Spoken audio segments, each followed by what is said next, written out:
Hello and welcome. I am the Suit&Tie Dip&ChewGuy, and this is the number 6 review of series number 4. Series number 4 being Long Cut Mint.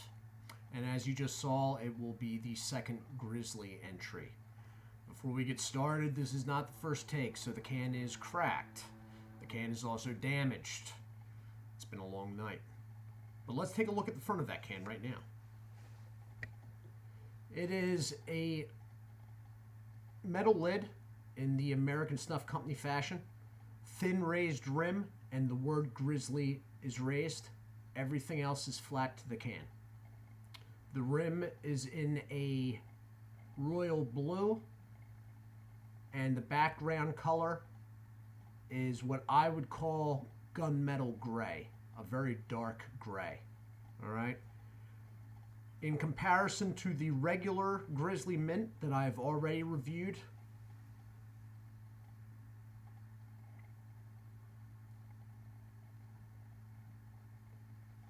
all right, so going around,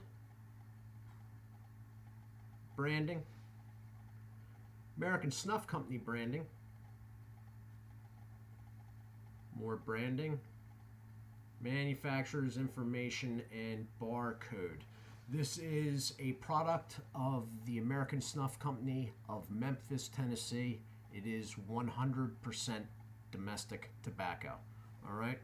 Going around to the back, you have up top, cut and flavor, a black strip that has the date code, which I have goofed up. It should be reading October. I say this is October 18, I think. Anyway, and then a coupon offer at mygrizzly.com. All right, so I'm going to pop this open because the can's already opened up, and I've done a couple takes here, partly because I damaged the can and partly because I'm a little surprised at the product. What I thought I was going to find with this, I have not found. Basically, let me give you a product shot real quick. Moisture level is good. There are a couple of blonde highlights in it, which blonde highlights is usually something you hear me say about with chew. Moisture level's good, and this stuff pinches better than the regular of yesterday.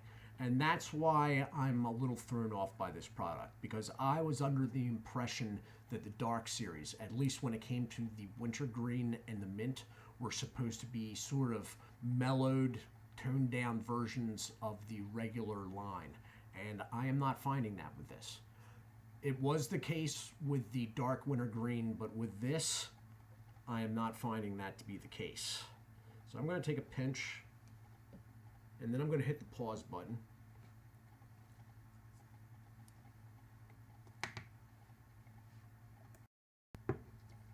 And I am back. Okay. Quality packaging. Okay. Metal lid, sturdy plastic can. Pinches well, the moisture level was good. Okay. Cut consistently. I'm not quite sure what the 2 or 3 blonde highlights were about, but it's cut consistent. Pinched well. Moved it around the side. Left very little trail. Very few floaters. There are some, but not a lot. Staying well formed. Okay. Staying firm. It's not getting mushy. All right. There is a slight tingle. Nicotine seems to be there. I will leave this in after the video is over. I'm not going to put something else in or smoke or anything like that. The flavor is good. The smell off the can is good. Okay? And this is why I'm thrown off. Because the mint of this is more minty than the regular version that I did yesterday. Okay? And this is part of the reason why this is the third take of this video, because twice now I've said, wait a minute, this can't be right. stopped recording and then went and dipped them back and forth. There's something underlying with the regular. It's a tobacco flavor, taste, smell underneath the regular. Plus, the regular is a drier product, it would seem, which I am sure is by design. But for whatever reason, because of that, the dark mint, which I thought was supposed to be the mellowed, scaled down mint, is more minty in smell and flavor. And I prefer it. Okay? I wasn't quite sure, and I think I said it in yesterday's video. When I was doing the regular, I'm like, look, I don't know how they can do a dark series with a mellowed down version of this. This is already toned down.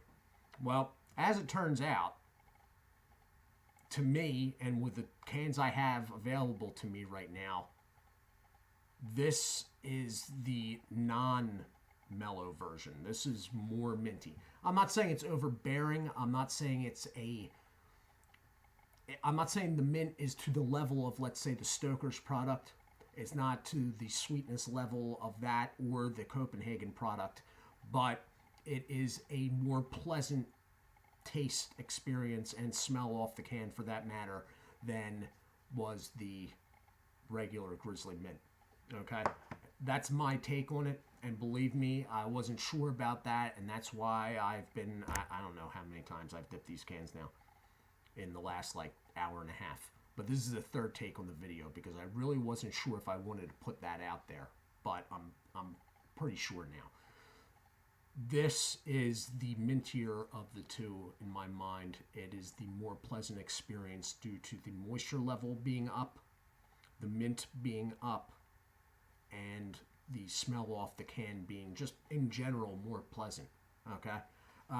Obviously, both of them are in quality packaging. Again, that's the difference that you're looking for at the counter.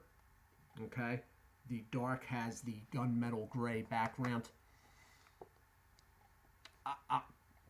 Personal preference, I like the dark over the regular. All right? The flavor's good. The smell off the can is more pleasant. There's nothing underlying the mint that you can't quite tell what it is. Anyway, so this has been the review of the premium dark mint long cut from Grizzly. Okay? If you're a mint person or want to try a mint, this is a good one. I would take this one over the Grizzly regular Grizzly mint from their, their regular line. This would be my preference. I am the Suit&Tie Dip&Chew Guy, and I have some hellos and thank yous. Bruce Wayne, hello and thank you.